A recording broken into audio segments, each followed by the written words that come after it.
Hey everyone, welcome back.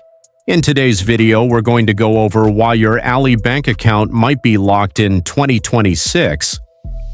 Let's break down some of the most common reasons. First, too many failed login attempts. If you enter the wrong password multiple times, your account can be temporarily locked as a safety measure. Next, suspicious activity.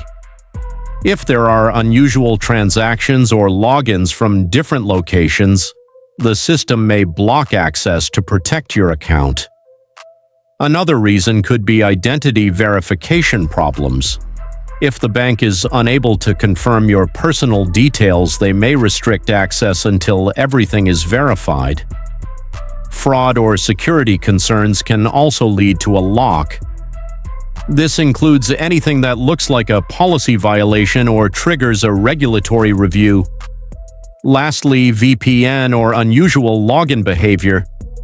Using a VPN or signing in from unfamiliar devices or networks can sometimes cause access issues. That's a quick overview of why your Ali bank account might be locked. If this helped you out, don't forget to like and subscribe. Thanks for watching.